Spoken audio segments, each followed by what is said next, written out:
2026. Washington publie un document secret. L'Union européenne n'est plus un allié. Elle est désormais classée comme menace pour la civilisation occidentale. Pas une dispute commerciale, pas un désaccord budgétaire, une déclaration de guerre idéologique qui met fin à 80 ans d'alliance transatlantique. Comment en est-on arrivé là? On va décrypter ensemble la bombe diplomatique qui pourrait faire exploser l'Occident de l'intérieur.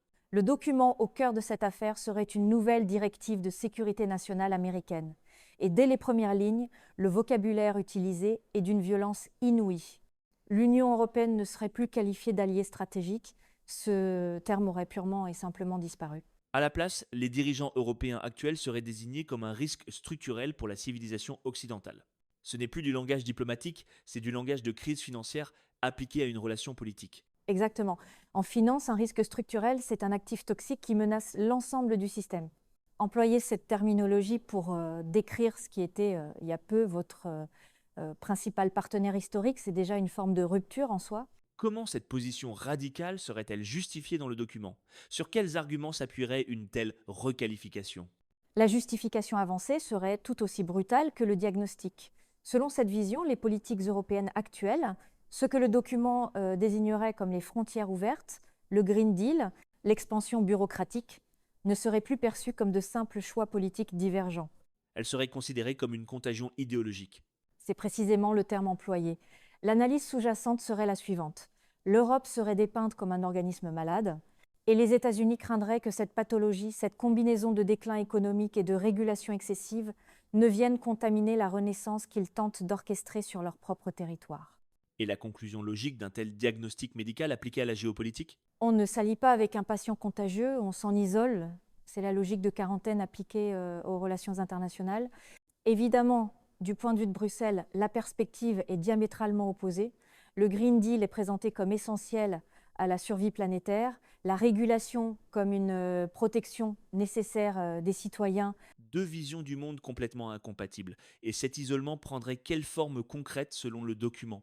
Il prendrait la forme d'un ultimatum en plusieurs points.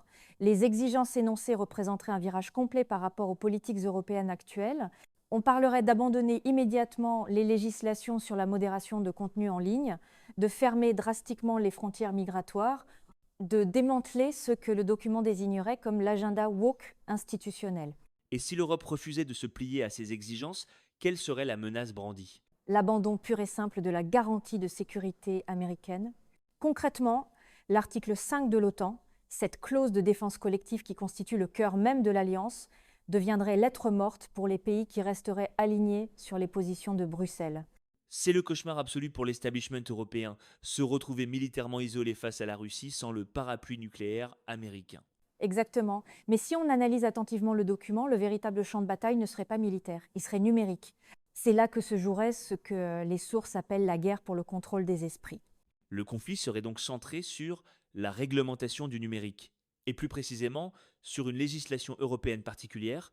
La loi européenne sur les services numériques, le DSA, serait identifiée comme le catalyseur principal de cette confrontation. Pour bien comprendre l'ampleur du désaccord, il faut d'abord comprendre comment chaque camp perçoit cette législation. Du point de vue européen, le DSA est présenté comme quoi exactement? Officiellement, c'est un ensemble de règles visant à créer un espace numérique plus sûr en Europe. L'objectif affiché est de responsabiliser les très grandes plateformes, les géants technologiques, sur les contenus qu'elles hébergent. Lutter contre la désinformation, les discours de haine, les produits illégaux et augmenter la transparence algorithmique. Pour Bruxelles, c'est un instrument de protection des citoyens et de la démocratie. Protection et transparence. C'est la version officielle. Mais la perspective américaine décrite dans nos sources est radicalement différente. Le document qualifierait le DSA comme l'appareil de censure le plus sophistiqué de l'histoire humaine. Il parlerait également de rideau de fer numérique. L'écart de perception est abyssal.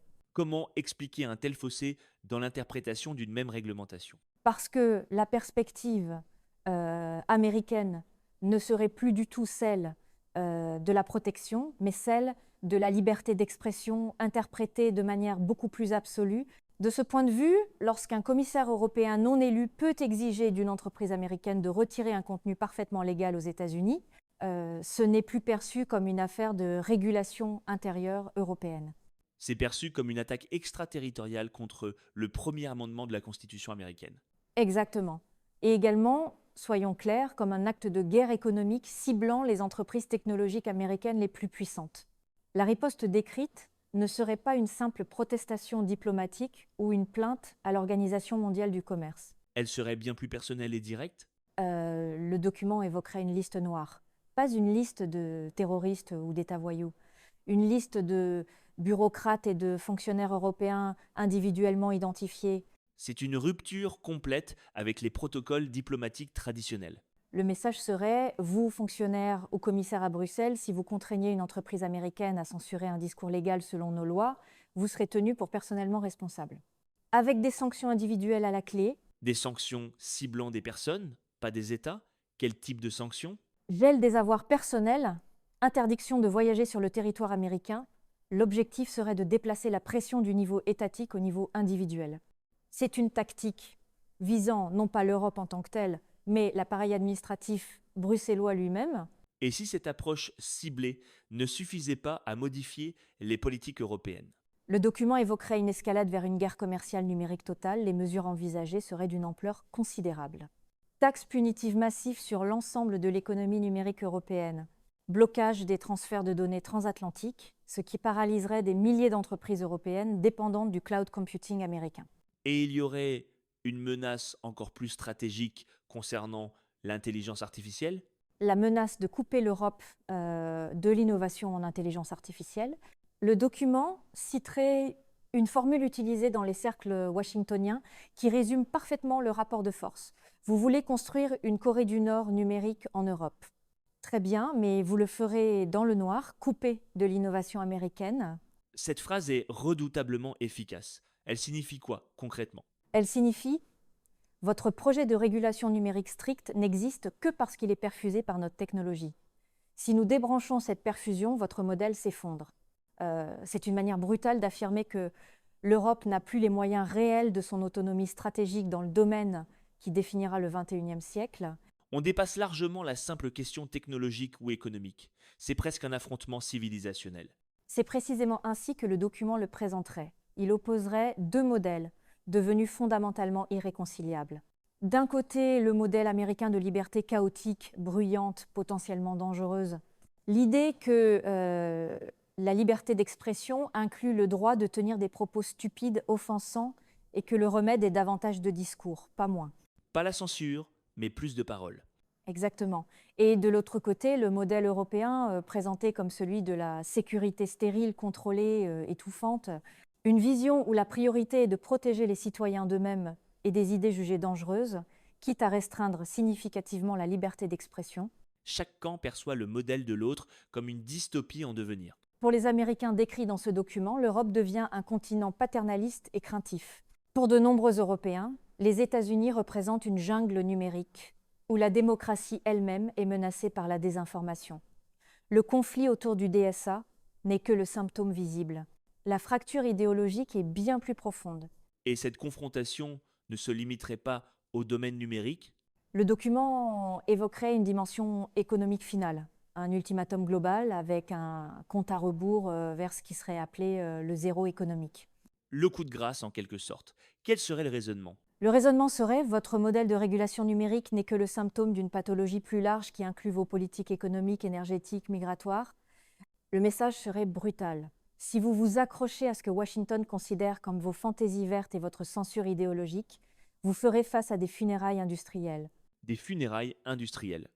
Concrètement, qu'est-ce que cela impliquerait? Des droits de douane punitifs sur l'ensemble des produits européens, particulièrement allemands. Mais surtout, et c'est le levier le plus puissant, le document affirmerait que la simple annonce crédible de cette menace suffirait à provoquer une fuite massive de capitaux hors d'Europe. Une prophétie autoréalisatrice? Exactement. Les investisseurs anticipant le conflit commercial redirigeraient leurs capitaux ailleurs. Le texte suggérerait même que ce mouvement aurait déjà commencé discrètement. Donc si on synthétise cette vision dramatique, l'Europe serait confrontée à un choix existentiel impossible. Soit capituler et abandonner des pans entiers de son projet politique et réglementaire, soit affronter un isolement stratégique complet et un possible effondrement économique. C'est la description d'une fracture totale au sein de ce qu'on appelait l'Occident. C'est une vision extraordinairement sombre qui présente l'Europe comme un vassal récalcitrant sommé de rentrer dans le rang. Et la conclusion qu'on peut tirer de ce document, c'est que ce conflit dépasse de très loin la simple question de réglementation technique. C'est une lutte pour le contrôle du narratif lui-même. Qui définit la vérité? Qui a le droit de parler? Et qui doit être réduit au silence? Pour les élites européennes, dont le pouvoir, selon cette analyse, dépend de leur capacité à contrôler ce narratif, la menace serait existentielle. Si elles perdent ce contrôle, leur projet politique s'effondre. C'est pourquoi la résistance serait si féroce. Cette perspective est vertigineuse. Et elle nous laisse avec une question finale pour la réflexion. Si le contrôle de l'information est réellement le champ de bataille décisif du XXIe siècle, comme le suggère ce document, quelles sont les implications à long terme pour la notion même d'alliance démocratique? Comment une alliance peut-elle survivre quand ses membres ne se perçoivent plus comme des partenaires, mais comme des menaces idéologiques? Quand la vision de la liberté de l'un est perçue comme un instrument de censure par l'autre, et inversement. C'est peut-être là la question la plus importante pour l'avenir de ce qu'on appelle encore l'Occident. Une alliance fondée sur des valeurs communes peut-elle survivre quand ces valeurs elles-mêmes sont redéfinies de manière incompatible? Une réflexion qui dépasse largement les querelles réglementaires et qui touche au cœur même de notre organisation politique collective. Merci de nous avoir suivis dans cette analyse. Merci à tous et à très bientôt pour de nouvelles analyses géopolitiques.